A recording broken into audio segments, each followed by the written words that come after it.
Nananatiling buhay ang kasaysayan at debosyon ng mga taga-Tondo para sa Santo Niño. Ramdam ito sa isinagawang lakbayong noong Sabado na nakapagtala ng 75,000 debotong dumalo.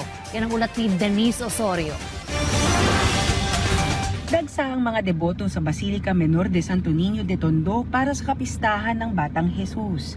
Ang debosyon sa Santo Niño de Tondo ay may mahigit 400 taong kasaysayan. Dinala rito ang imahe ng Santo Niño ng mga Agustinianong misyonero noong panahon ng Kastila at noong 1572 itinatag dito ang kauna-unahang parokya ng mga Agustino sa bansa. Hindi lamang ito simpleng simbahan, kundi isang lugar na itinuturing na sentro ng pananampalataya at kasaysayan ng Kristyanismo sa Maynila. Ang same spot, itong simbahan na ito rin ay pinaniniwalaan na kaharian nila Kandula na ikanyang isinuko ang pagiging hari sa Batang Jesus na ngayon ay tinataguri ang hari ng Tondo kasi pag Tondo, Santo Niño ang hari.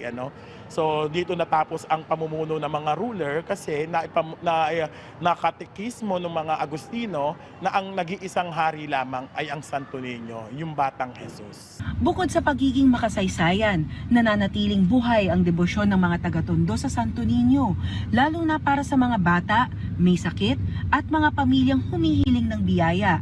Dahil sa lawak at lalim ng debosyon, kinilala rin ito ng Simbahang Katolika at itinaas bilang minor basilica, isang karangalang ibinibigay lamang sa mga simbahang may mahalagang papel sa pananampalataya. Si Marvin Paule, pinakikita niya ang kanyang malalim na pananalig sa Santo Niño sa pamamagitan ng pagbibihis ng kanyang pamangkin. Aniya, isa itong paraan para mabiyayaan ng magandang buhay at kinabukasan ang mga bata. Para ano lang sila, yung mabasbasan rin sila, lumaki sila ng tama. Sana lang po lumaki siyang mabait, tsaka matalino, masunurin sa magulang, lalo na sa mga lola niya. Samantala, para naman sa kanyang kapatid na sampaguita vendor na si Beverly, medyo mahirap ang bentahan ngayong kapistahan kumpara sa nakaraang taon. Aniya, matumal pero inaasahan niyang dadami pa ang mga deboto kung saan siya'y makakabawi sa kanyang puhunan na 2,000 piso. Mas marami po yung nagtitinda kaysa sa nagsisimba. Mura po sampagita. Nakaraang taon po kasi may kamahalan 900. Ngayon, 650 na lang po kaya marami nagtinda.